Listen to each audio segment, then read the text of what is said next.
The scent of fresh coffee and expensive perfume always reminded Tabitha of beginnings.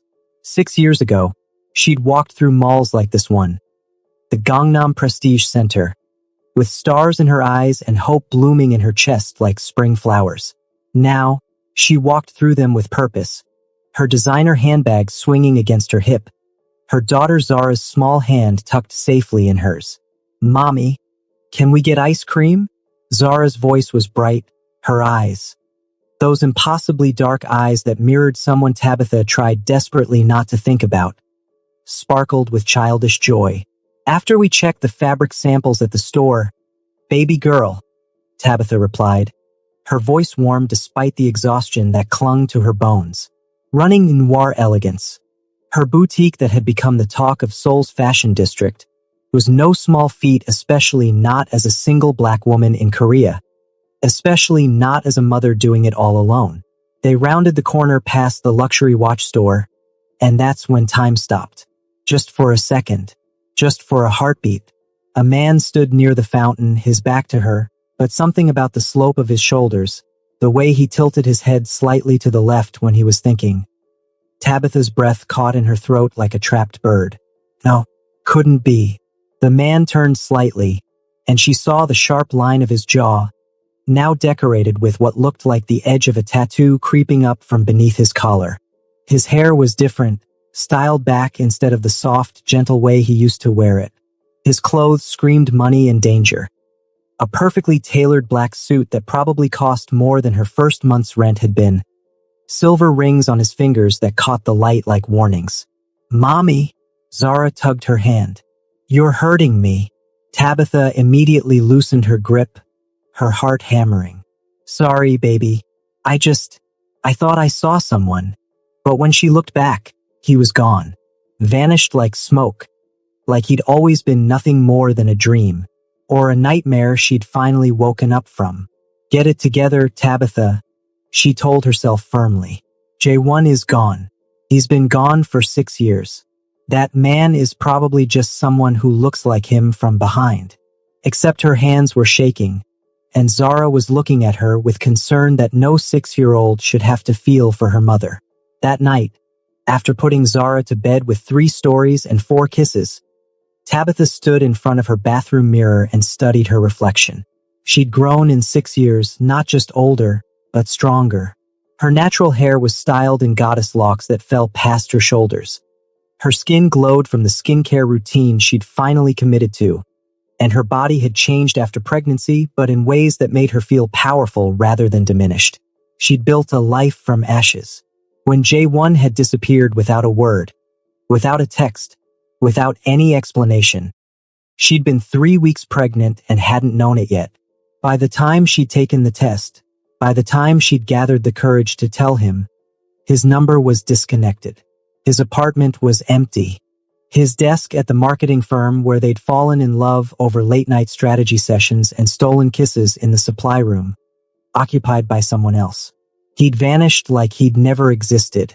She'd asked everyone. His friends claimed they didn't know where he'd gone. HR said he'd resigned, effective immediately. It was as if Choi Jae-won had been erased from existence. Depression had wrapped around her like chains for months.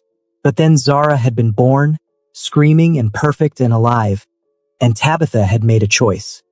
She would not let his abandonment define her story. She would write her own ending, and she had. Noir elegance was proof. Her daughter's laugh was proof. Her peace, hard-won and precious, was proof. So why did one glimpse of a man who might not even be him threaten to unravel everything? 3 days later, Tabitha saw him again. This time, there was no mistaking it. She was at the boutique, showing a client, a wealthy woman from Cheongdam-dong, a custom jacket design when she glanced out the window.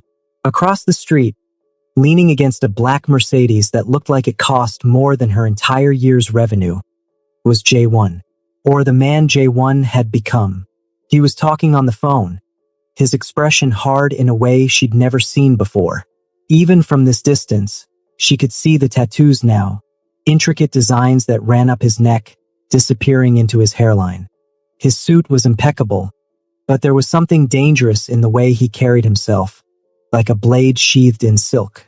Two men flanked him, both wearing dark suits and expressions that screamed security, or worse, Ms. Okonkwo?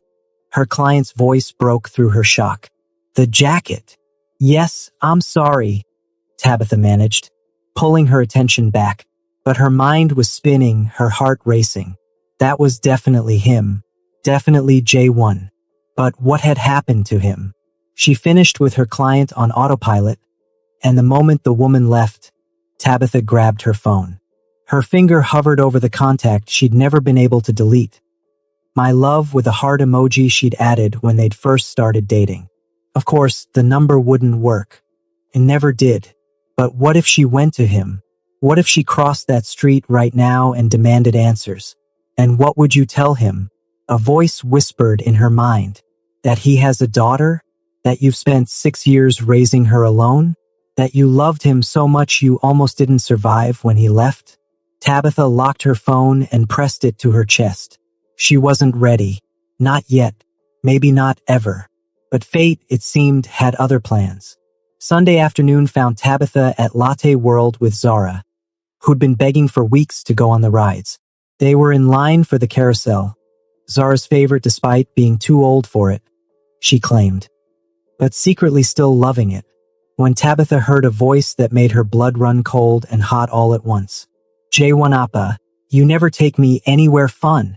Tabitha turned slowly, her heart in her throat. There he was, 20 feet away.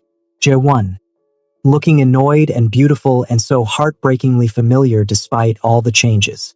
Next to him was a young woman, probably early 20s, dressed in designer everything and pouting dramatically. You said you wanted to come here, Mina.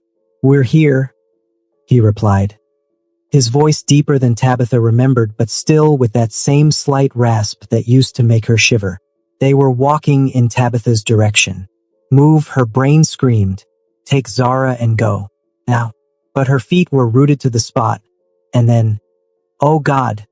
Then, Zara chose that exact moment to drop her stuffed bunny and run to pick it up, darting directly into J1's path. Everything happened in slow motion. J1 stopped short, looking down at the little girl who'd nearly collided with him. Zara looked up, bunny clutched to her chest, and said in her sweetest voice, Sorry, mister. Tabitha watched J1's face, watched as his eyes swept over her daughter, over their daughter, without recognition, without understanding. Why would he see it? He didn't know Zara existed. It's okay, he said softly, and something in his voice cracked. For just a second, the hardness melted, and he looked like the man Tabitha had loved. Be careful, little one. I will. Zara bounced back to Tabitha, oblivious to the fact that she'd just met her father for the first time. But J1 was still standing there, frozen, because now his eyes had lifted and landed on Tabitha. The world tilted. Recognition crashed over his features like a wave. Shock, disbelief, something that might have been pain or joy or terror. Tabitha couldn't tell. His lips parted, and she saw him mouth her name even though no sound came out. Tabitha? She couldn't breathe, couldn't think, couldn't do anything but stare at the man who'd been her everything, her ghost, her greatest love and deepest wound. Choi Jae-won. The name tore from her throat before she could stop it, loud enough that people turned to stare, loud enough that her voice cracked on the last syllable. His eyes went wide, and the woman next to him, Mina, looked between them with growing confusion. But Tabitha didn't care about her, didn't care about the people staring, didn't care about anything except the fact that he was here, he was real, and he'd left her without a word. Jaewon took a step toward her, his face a mess of emotions she couldn't parse. Tabitha, he said again, and this time his voice worked, rough and wrecked. You're really here. Mommy. Zara's small voice cut through the tension. Do you know that man? Tabitha looked down at her daughter, at those eyes that were Jaewon's eyes, and felt something inside her chest crack wide open. When she looked back up, Jaewon was staring at Zara with an expression Tabitha couldn't read. "We need to talk," Tabitha managed, her voice shaking. "Yes," Jaewon breathed. "Yes, we do." The cafe Jaewon suggested was private, too private. The kind of place where velvet ropes and security guards kept out anyone who wasn't on a very exclusive list. Tabitha had left Zara with her friend Minji, making up some excuse about a business meeting, trying to ignore the knowing look in Minji's eyes. Now she sat across from a stranger wearing Jaewon's face. He changed so much. The tattoos were even more extensive than she'd thought. She could see them peeking out from his collar, crawling up his neck like dark vines. One disappeared behind his ear, intricate and beautiful and completely unlike the clean-cut man who used to worry about wearing the right tie to meetings. "You look," he started, then stopped, his jaw working. "God, Tabitha, you look incredible." She wanted to throw her coffee at him. She wanted to cry. She wanted to reach across the table and touch him just to make sure he was real. Instead, she wrapped her hands around her cup and said, voice cold, "You disappeared." The words hung between them like an accusation, like a gravestone. Jaewon flinched. Actually flinched. "I know." "You know?" Tabitha's voice rose despite her best efforts. "You know? That's all you have to say? You vanished, Jaewon. 6 years ago. No call, no text, no explanation. Your phone was disconnected. Your apartment was empty. I thought..." Her voice cracked. "I thought you were dead. I'm so sorry." His hands were on the table now, reaching toward her but not quite touching. She could see scars on his knuckles, new ones, the kind that came from fights. "Tabitha, I'm so fucking sorry. If I could have. If there had been any other way." "Any other way to do what?" Tabitha demanded. "What happened to you?" "The J1 I knew wore cardigans and worried about quarterly reports. He brought me tea when I worked late and blushed when I kissed him in public. He was gentle. He was good." She gestured at him, at the expensive suit and the tattoos and the hard edge in his eyes. "Who are you?" Jaewon was quiet for a long moment. His jaw clenched so tight she could see the muscle jumping. When he finally spoke, his voice was low and rough. "My father was Choi Dae-young." The name meant nothing to Tabitha, and her confusion must have shown on her face. "He was the leader of the Biko faction," Jaewon continued, and now there was something broken in his voice. "One of the most powerful organized crime families in Seoul. The White Tiger Syndicate." Tabitha's blood ran cold. "What? I didn't know," Jaewon said quickly. "I swear to God, Tabitha, I didn't know. My mother. She left him when I was a baby, took me away, changed our names. She told me he was dead. I grew up normal. Went to university, got a job, met you." His voice softened on the last two words. "Fell completely in love with you." Tabitha's heart was hammering, but she forced herself to stay silent, to let him talk. "And then one day I got a phone call. My father, the man I thought was dead, was actually dying for real. Cancer. He had 6 months, maybe less, and he wanted to see me. His only son. His heir. So you just left?" Tabitha's hands were shaking. "You just walked away from everything? From me?" "No." Jaewon's hand shot across the table, covering hers before she could pull away. His touch was warm, familiar, and it hurt. "God, no. I went to see him once. Just once. I was going to tell him to go to hell, that I had my own life, that I didn't want anything to do with his world. But when I got there..." He paused, his thumb unconsciously stroking over her knuckles in a way that made Tabitha want to both pull away and lean closer. "His enemies had found out about me. About you. There were photos, Tabitha. Pictures of us together, of you leaving work, of us having dinner. They were going to use you to get to him. And then," his voice broke, "and then they were going to kill you anyway, just to hurt him." Tabitha felt like she'd been punched. "What?" "I had one choice," Jaewon said, and now his eyes were bright with unshed tears. "Disappear completely. Make it look like I'd never cared about you. Make it look like you were nothing to me. Let them think they were wrong, that you weren't important. Or let them kill you. The cafe suddenly felt too small, the air too thin. So I left, Jaewon whispered. I changed my number, emptied my apartment in one night, quit my job. My father's people created a paper trail making it look like I'd gambled away everything and fled the country. And I went to him, took my place in the Biko faction. Because that was the only way to protect you. Tabitha pulled her hand away, pressing it to her chest. Her heart felt like it was trying to break through her ribs. You could have told me. You could have. They were watching you. Jaewon interrupted, his voice fierce. For months after I left, they watched to make sure you weren't a threat, that you really meant nothing. If I'd contacted you, if I tried to explain, they would have killed you. I had to make them believe you were just another girl I'd gotten bored with. Tears were streaming down Tabitha's face now, hot and angry and sad. I grieved you. I mourned you like you were dead. I know. God, Tabitha, I know, and it killed me. Every day for 6 years, it killed me. But you were alive. You were safe. And that was all that mattered. And now, Tabitha demanded. What's changed? Why are you still here, walking around Seoul with bodyguards and tattoos and... She waved her hand at him. All of this. Jaewon's expression hardened. My father died 4 years ago, and he left everything to me. The Biko faction, all of it. I tried to walk away, tried to dismantle it from the inside, but he laughed bitterly. Turns out organized crime doesn't work like that.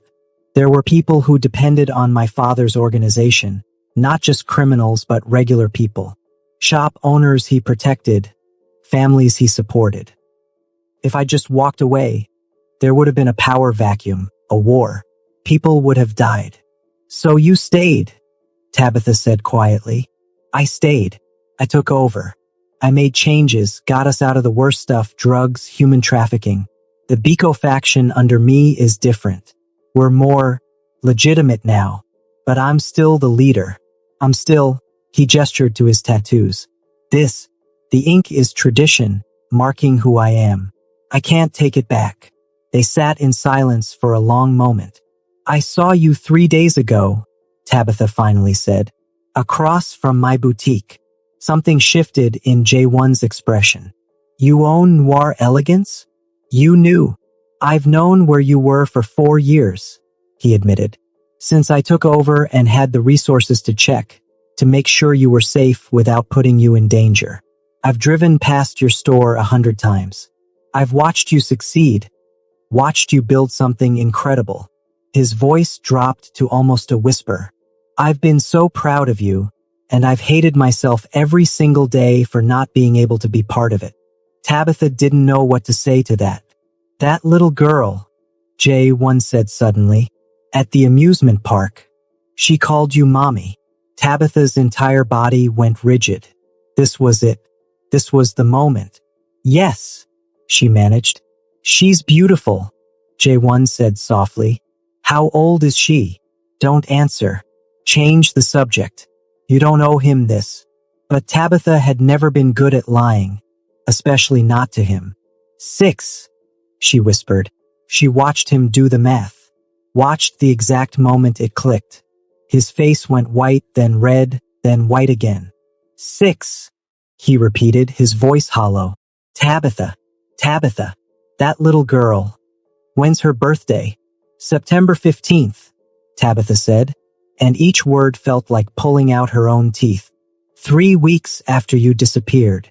Jaewon stood so abruptly his chair fell backward with a crash. The security guard at the door started forward, but Jaewon waved him off with a sharp gesture.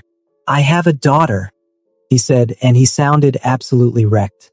Oh my God, I have a daughter. For 6 years, I've had a daughter, and you didn't. He turned to her, his eyes wild. Why didn't you tell me? Tell you? Tabitha stood too, anger flooding through her like fire. How was I supposed to tell you? You were gone, Jaewon. And then when I found out you were alive, when I saw you at that mall, you were surrounded by bodyguards and danger and everything you just told me about. Was I supposed to walk up and say, "Hey, remember me? Surprise, you're a father.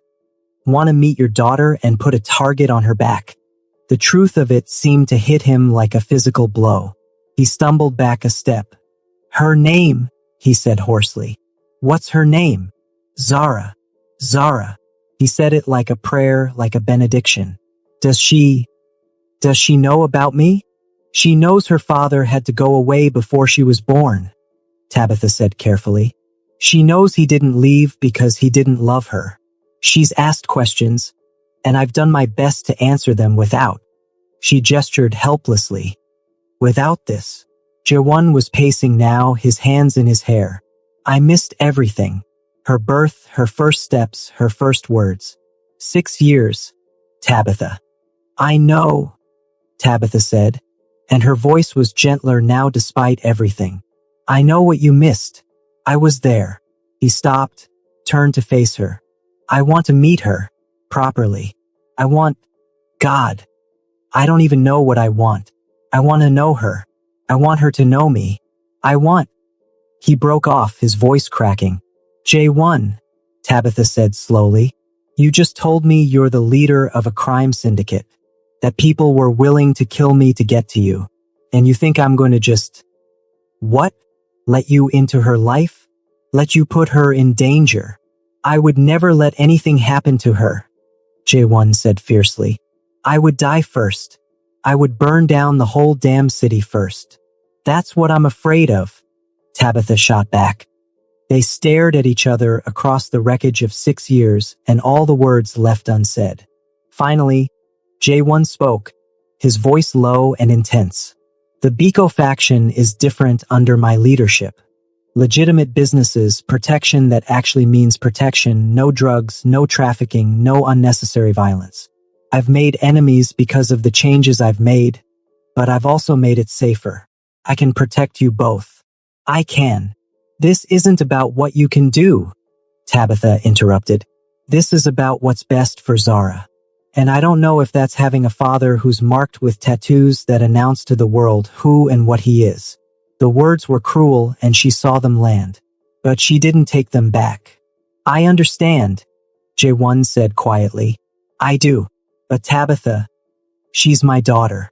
I can't just walk away again. Not now. Not knowing." Tabitha closed her eyes. When she opened them, she'd made a decision. "One meeting," she said. "Supervised. Somewhere public. And if I decide at any point that it's not good for her, you walk away." "Tabitha, those are my terms," she said firmly. "You left, Jaewon. I raised her alone. I get to decide this." The muscle in his jaw jumped, but he nodded. "Okay, yes, anything. Whatever you want." "Tomorrow," Tabitha said. "The park near my boutique. 2 p.m. And Jaewon." "Yeah. Don't break her heart," Tabitha said, her voice breaking on the last word. "I can forgive a lot of things. But if you break her heart, I will never forgive you." "I won't," he promised. "I swear on everything I am, I won't." Tabitha gathered her purse, her hands still shaking. She made it halfway to the door before his voice stopped her. "Tabitha?" She turned. "I never stopped loving you," Jaewon said quietly. "Not for a single day." Tabitha's heart twisted painfully in her chest. But she didn't say it back. Couldn't say it back. Not yet. Maybe not ever. She just walked out into the sunlight and tried to figure out how to explain to her daughter that the father she'd asked about for 6 years was finally ready to meet her, and tried not to think about the fact that part of her, a part she desperately wanted to ignore, had never stopped loving him either. Tabitha barely slept. She lay in her bed, staring at the ceiling, replaying the conversation over and over. Jaewon's face when he'd realized Zara was his daughter. The way his voice had cracked when he'd said her name. The tattoos that marked him as dangerous, as other, as everything she'd never imagined him becoming. And underneath it all, the terrible, wonderful, devastating truth. She'd spent 6 years telling herself she'd moved on, that she was over him, that the love she'd felt had died when he disappeared. She'd lied. At 3 a.m., she got up and padded down the hall to Zara's room. Her daughter slept like she did everything else, with total abandon, one leg hanging off the bed, her stuffed bunny clutched to her chest. In the moonlight streaming through the window, Tabitha could see so much of J1 in her face.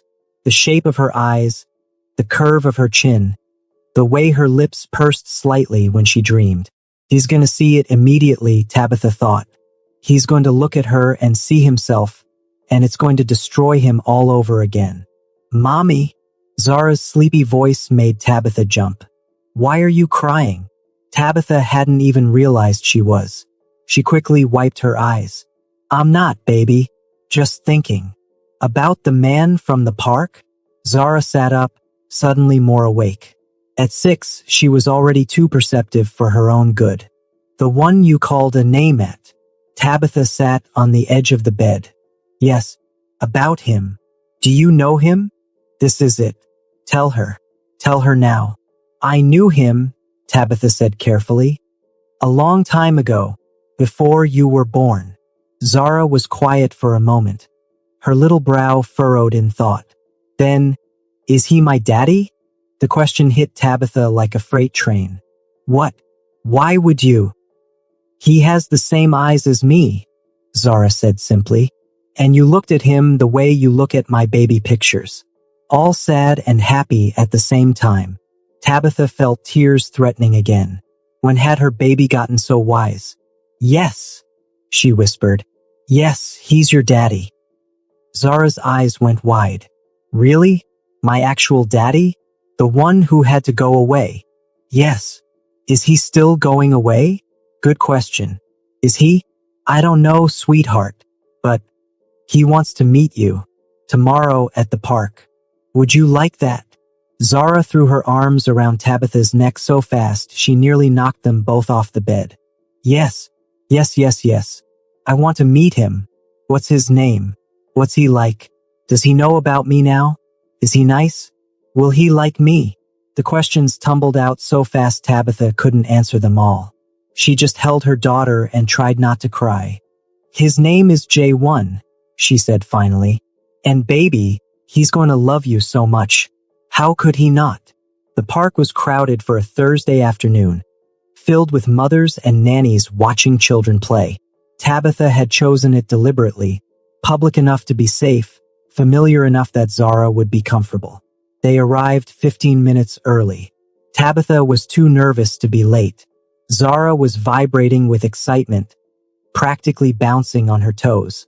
She'd insisted on wearing her favorite dress, the purple one with butterflies that Tabitha had made for her birthday, and had spent 20 minutes making sure her hair was perfect. Do I look okay, Mommy? Will he think I'm pretty? You're beautiful, Tabitha assured her for the 10th time. You're absolutely perfect. At exactly 2 p.m., a black car pulled up to the curb. Not the Mercedes from before, but something lower key, less conspicuous. Tabitha's heart started hammering as the door opened. J1 stepped out, and Tabitha's breath caught. He tried, really tried. The tattoos on his neck were covered with makeup. Not completely. She could still see shadows of them if she looked closely, but enough that he looked less intimidating. He wore simple clothes, jeans and a button-down shirt that reminded her painfully of the old J1, the one who used to meet her for coffee before work. But his hands were shaking as he walked toward them. Zara, Tabitha said softly, putting a hand on her daughter's shoulder.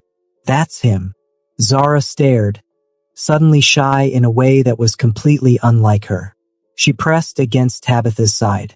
J1 stopped a few feet away, and Tabitha watched emotions play across his face so fast she couldn't track them all. Wonder, joy, grief, love. So much love it made her chest ache. Hi, he said, and his voice was barely above a whisper. You must be Zara. Zara nodded, still pressed against Tabitha. J1 knelt down, bringing himself to her eye level. Tabitha saw tears on his cheeks, but he was smiling. It's so nice to meet you. I've wanted to meet you for a very long time. You're really my daddy? Zara asked in a small voice. Yes, Jaewon said, and the word came out broken. Yes, I really am. Why did you go away? The question was so simple, so direct, and Tabitha watched Jaewon struggle with how to answer. I had to, he said finally. There were some bad people who wanted to hurt the people I loved, and I had to go away to keep you and your mommy safe. But I thought about you every single day. Even before I knew you existed, I thought about your mommy, and I hoped she was happy and safe. Did you know about me? Zara asked. No, Jaewon admitted. I found out yesterday, and it was the best and worst day of my life. Best because I found out I have you. Worst because I realized I missed so much. Zara seemed to consider this. Then, in that mercurial way of children, she announced, Mommy says you loved her. Do you still? Zara, Tabitha gasped. But Jaewon was looking at Tabitha now, his eyes intense and full of everything they'd left unsaid. Yes, he said. I still do. Very much. Tabitha's heart stuttered. Good, Zara said decisively. Because Mommy gets sad sometimes when she thinks I'm not looking. And I think it's because of you. Zara, Tabitha tried again. But Zara had apparently decided that Jaewon was acceptable. Because she suddenly stepped forward and asked, Can you push me on the swings? Mommy pushes good, but you're taller. You can probably push me really high. Jaewon looked at Tabitha, asking permission without words. Tabitha nodded, not trusting her voice.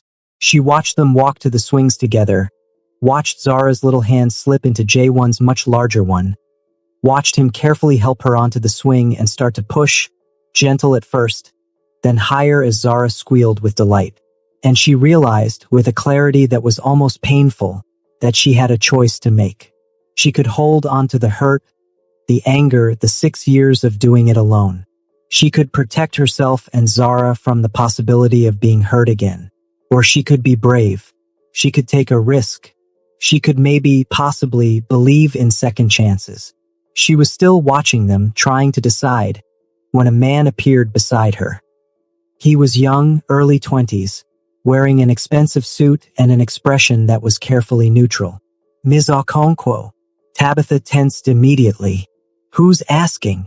My name is Park Taemin. I'm Mr. Choi's associate, second in command of the Biko faction. The words were delivered matter-of-factly, but Tabitha's blood ran cold. If you're here to threaten me. No. Taemin held up his hands. God, no. Nothing like that. I'm here to, I don't know. Talk? Explain. Explain what? Taemin glanced over at Jaewon and Zara. He's been a ghost for 6 years. Did you know that? Not the leaving you part, after. When he took over the faction. He was there, he led, he made decisions, but he was hollow. Like someone had scooped out everything that made him human and left just the shell. Tabitha didn't know what to say to that. And then yesterday, Taemin continued. He came back from meeting you and he was alive again. Angry and devastated and happy and a complete mess. But alive. And I realized, you're the piece that's been missing. I didn't ask to be anyone's missing piece, Tabitha said sharply. I know. And I'm not here to convince you of anything. I just wanted you to know. The Biko faction under Jaewon is different. Really different. We don't run drugs, we don't traffic people, we don't hurt innocents. We're mostly legitimate now, protection, some gambling that's technically legal, real estate. Jaewon has spent 6 years trying to turn his father's legacy into something he doesn't have to be ashamed of. But it's still dangerous, Tabitha said. Yes, Taemin agreed. It is. There are still enemies, still people who want to see Jaewon fail. But he has good security, good people around him. And if you and your daughter, if you give him a chance, he'll protect you with everything he has. We all will. Before Tabitha could respond, there was a commotion near the swings. A woman was there. The same woman from the amusement park, Mina, and she was talking to Jaewon with animated gestures. her voice carrying across the park even if Tabitha couldn't make out the words. Zara had stopped swinging and was watching with wide, uncertain eyes. Tabitha was moving before she consciously decided to. Taemin falling into step behind her. Completely insane, Mina was saying as they approached. You disappeared for hours yesterday. You've been distracted all week. And now I find you at a park with some woman and a child? Mina. Jaewon's voice was tight with warning. This is none of your business. None of my. We're supposed to be meeting with the Songpa crew in an hour. You can't just blow off business for. I said it's none of your business, Jaewon repeated. And now there was steel in his voice that made even Tabitha take a step back. But Mina was either brave or stupid. She turned to Tabitha, her eyes raking over her with obvious disdain. So you're the one, the ex-girlfriend. I heard about you. Mina, I'm warning you, Jaewon started. What's your angle? Mina interrupted, still focused on Tabitha. You show up after 6 years with a sob story and suddenly she's my daughter. Jaewon cut in, his voice like a whip crack. Mina's mouth snapped shut. She looked at Zara, really looked at her, and Tabitha saw the moment the pieces clicked together. Oh, Mina said faintly. Oh, Mina is my cousin, Jaewon said, his tone slightly softer. My father's brother's daughter. She works with me, but she forgets sometimes that I'm the one in charge. I didn't know, Mina said, and she actually looked shaken. Appa. You never said. I didn't know either, Jaewon said. Until yesterday. Now you need to leave. I'll deal with the Songpa crew later. But now, Mina. Mina looked like she wanted to argue, but something in Jaewon's expression made her think better of it. She gave Tabitha one more long look, assessing rather than hostile now, and then turned and walked away. The tension that had been crackling in the air dissipated somewhat.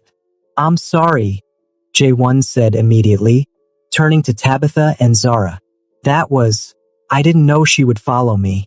I should have been more careful. Is that lady mad at us? Zara asked in a small voice. No, sweetheart, Jaewon said, kneeling down again. She was just surprised. She didn't know about you yet, but she's not mad. How could anyone be mad at someone as wonderful as you? Zara smiled a little at that. Can we keep swinging? Actually, Taemin spoke up. If I might make a suggestion, my wife owns a cafe about 2 blocks from here. Private garden in the back. Might be more comfortable for everyone. Jaewon looked at Tabitha. Would that be okay? Tabitha wanted to say no. Wanted to take Zara home, back to their safe, predictable life. But Zara was looking at her with such hope, and Jaewon's expression was so carefully neutral while his eyes screamed please. Okay, Tabitha heard herself say, but just for a little while. The cafe Jaewon suggested was private, too private. The kind of place where velvet ropes and security guards kept out anyone who wasn't on a very exclusive list. Tabitha had left Zara with her friend Minji, making up some excuse about a business meeting, trying to ignore the knowing look in Minji's eyes. Now she sat across from a stranger wearing Jaewon's face. He'd changed so much. The tattoos were even more extensive than she'd thought. She could see them peeking out from his collar, crawling up his neck like dark vines. One disappeared behind his ear, intricate and beautiful and completely unlike the clean-cut man who used to worry about wearing the right tie to meetings. You look. He started, then stopped, his jaw working. God. Tabitha. You look incredible. She wanted to throw her coffee at him. She wanted to cry. She wanted to reach across the table and touch him just to make sure he was real. Instead, she wrapped her hands around her cup and said, voice cold, you disappeared. The words hung between them like an accusation, like a gravestone. Jaewon flinched. Actually flinched. I know. You know? Tabitha's voice rose despite her best efforts. You know? That's all you have to say? You vanished, Jaewon. 6 years ago. No call, no text, no explanation. Your phone was disconnected. Your apartment was empty. I thought, her voice cracked. I thought you were dead. I'm so sorry. His hands were on the table now, reaching toward her but not quite touching. She could see scars on his knuckles, new ones, the kind that came from fights. Tabitha, I'm so fucking sorry. If I could have, if there had been any other way to do what? Tabitha demanded. What happened to you? The J1 I knew wore cardigans and worried about quarterly reports. He brought me tea when I worked late and blushed when I kissed him in public. He was gentle. He was good. She gestured at him, at the expensive suit and the tattoos and the hard edge in his eyes. I want everything I threw away 6 years ago. I know I have no right to ask. I know I hurt you, but I never stopped loving you, and I don't think I ever will. Tabitha's heart was racing. It's not that simple. I know. You're the head of a crime syndicate. I know. There are people who want you dead, and I'll make sure they never get near you or Zara, J1 said. I have resources now. Money, security, power. I can protect you both. That's what I'm afraid of, Tabitha said. That you'll protect us right into the same world that made you disappear in the first place. J1 was quiet for a long moment. When he spoke, his voice was thoughtful. What if I told you I'm working on getting out? Tabitha looked up sharply. What? The Biko faction is mostly legitimate now. Another 2 years, maybe 3, and I can transition everything to people I trust and step back. Not disappear, I'll still have influence, still be connected, but not as the leader. Not as the person with the target on his back. You can do that? I'm doing it, J1 corrected. I've been working toward it since I took over. I never wanted this life, Tabitha. I took it to protect you, and I've stayed in it because people depended on me. But now I have something more important to protect. Someone more important. He reached across the table, his hand stopping just short of hers. Not touching, but close enough that she could feel the heat of his skin. I can't give you promises of perfect safety, he said. I can't pretend my past won't always be part of me. But I can promise you that I will spend every day for the rest of my life trying to be worthy of you both. Of another chance. Tabitha looked down at his hand, at the scars on his knuckles, at the edge of a tattoo peeking out from his sleeve. Then she looked at Zara, who was showing Taemin a flower she'd picked, her face bright with joy. I need time, she said finally. It's too much to process. 6 years, J1. You can't just show up and expect everything to go back to how it was. I don't, J1 said quickly. I know it won't be the same, can't be the same, but maybe it could be something new, something better. Maybe, Tabitha allowed, but slowly, very slowly, for Zara's sake. Whatever you want, J1 said, however long it takes. Tabitha finally let her hand move that last inch, let her fingers brush against his. The touch was electric, familiar and foreign all at once. You hurt me, she said quietly. You broke my heart. I know.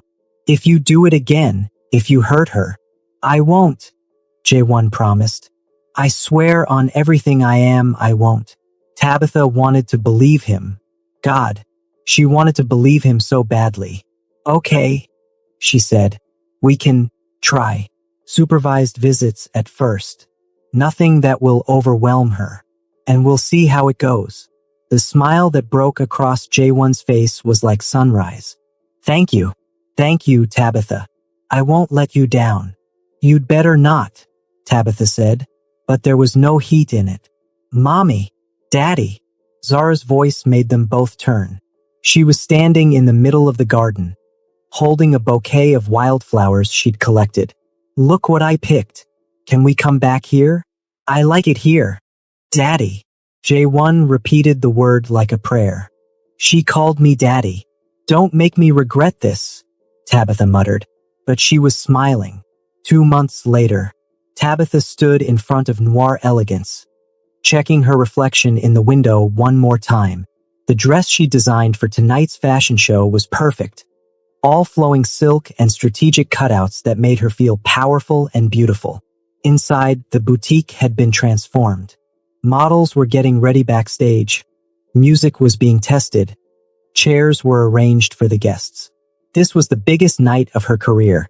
The show that would either launch her into Seoul's elite fashion circles or confirm that she was just another small business owner with dreams too big for reality. And she was terrified. "You look incredible." Tabitha turned to find Jae-won standing behind her, dressed in a suit that probably cost more than some cars. The tattoos on his neck were visible tonight. She'd told him he didn't have to hide them anymore, that Zara knew who and what he was and loved him anyway. "You're early," Tabitha said. "The show doesn't start for another hour." "I know. I wanted to see you before. Give you this." He held out a small box. Tabitha took it, her hands trembling slightly. Inside was a delicate necklace, a silver chain with a small pendant shaped like a white tiger. "It's beautiful," she breathed. "It was my mother's," Jae-won said. "The only thing I have of hers. She gave it to me before she died, told me to give it to the woman I loved." He paused. "I've been carrying it for 6 years, Tabitha, waiting for the chance to give it to you." Tabitha felt tears threatening her carefully applied makeup. "Jae-won, you don't have to say anything," he interrupted. "I know we're taking things slow. I know you're not ready to be what we were, but I wanted you to have it, to know that even when I was gone, I was yours, only yours." Tabitha touched the pendant, feeling the weight of it, the meaning. "Help me put it on?" Jae-won's hands were gentle as he fastened the clasp, his fingers lingering for just a moment on the back of her neck. "Where's Zara?" Tabitha asked, trying to steady her racing heart. "With Taemin and Jihai. They're bringing her in 20 minutes. She's very excited to see her mommy's big show." Jae-won smiled. "She's been telling everyone at her school about it. Apparently half her class is coming." Tabitha laughed. "Of course she has." They stood there for a moment, close but not quite touching. "Thank you," Tabitha said finally, "for these past 2 months, for being patient, for being there, for being you." "I should be thanking you," Jae-won said, "for giving me another chance, for letting me know her, for—" Tabitha kissed him. It wasn't planned. She didn't think about it, didn't analyze it, just leaned up and pressed her lips to his. It was soft, brief, barely more than a brush of contact. But when she pulled back, Jae-won's eyes were wide and bright. "I'm not ready for everything," Tabitha said quietly. "Not yet, but I'm not ready either. Does that make sense?" "Perfect sense," Jae-won said, his voice rough. "Good, because I think maybe I never stopped loving you either. Even when I wanted to, even when I tried." Jae-won's hand came up to cup her face, his thumb brushing across her cheekbone. "We'll figure it out. Together this time." "Together," Tabitha agreed. From down the street, she could hear Zara's excited voice calling, "Mommy," and she stepped back, smoothing her dress. "Show time," she said. Jae-won smiled. That old smile she remembered from before, gentle and warm and full of love. "You're going to be amazing." And watching him walk toward their daughter, watching Zara launch herself into his arms with complete trust and joy, watching the pieces of her broken heart start to knit themselves back together, Tabitha thought maybe, just maybe, they were all going to be amazing. Together. The Biko faction headquarters wasn't what Tabitha had expected. She'd imagined something dark and ominous, all shadows and secrets. Instead, it was a sleek office building in Gangnam, indistinguishable from any other corporate headquarters. Jae-won met her in the lobby, his face lighting up the way it always did when he saw her. "You sure about this?" he asked, taking her hand. "I'm sure," Tabitha said. They took the elevator to the top floor, where Jae-won's office overlooked all of Seoul. Inside, Taemin was waiting along with several other serious-looking men and women. "Everyone," Jae-won said, This is Tabitha Okonkwo, my fiancée. The word still sent a thrill through Tabitha. They'd gotten engaged 3 months ago, in the garden of Taemin's cafe, with Zara as their witness and accomplice. As I told you all last week, Jae-won continued, I'm stepping down as active leader of the Biko faction. Taemin will be taking over day-to-day operations. I'll remain as advisor and will still handle the most important decisions, but I'm transitioning to a less visible role. There were murmurs around the room, but no one seemed surprised. They'd known this was coming. The faction is in good hands, Jae-won said, looking at Taemin. Better hands than mine, probably. And I have other things I need to focus on now. My family. After the meeting, Jae-won and Tabitha walked to the parking garage hand in hand. No regrets? Tabitha asked. None, Jae-won said firmly. This life took me away from you once. I won't let it happen again. They drove to Zara's school to pick her up, and Tabitha watched her daughter run toward them, her backpack bouncing, her smile bright enough to light up the world. Daddy, Mommy, guess what? I got an A on my science project. That's amazing, princess. Jae-won scooped her up, spinning her around while she giggled. Can we get ice cream to celebrate? Zara asked. Absolutely, Tabitha agreed, as they walked toward the ice cream shop. Zara between them, holding both their hands, Tabitha thought about how far they'd come. From loss to rediscovery, from heartbreak to healing, from broken to whole. It hadn't been easy. There had been difficult conversations, setbacks, moments when Tabitha had wanted to give up. But they'd fought for this, for each other, for their family, for their second chance. And it had been worth it. I love you, Jae-won said softly, meant just for her. I love you too, Tabitha replied. Zara looked up at them both and grinned. And I love both of you. We're the best family ever. Tabitha caught Jae-won's eye over their daughter's head and saw the same thought reflected there. Yes, they were. Finally, after everything, they were exactly where they were meant to be. Together. Hello besties, in this story we learned that true love endures through sacrifice, but healing requires courage to trust again. Thank you so much for watching. Kindly like, subscribe and share.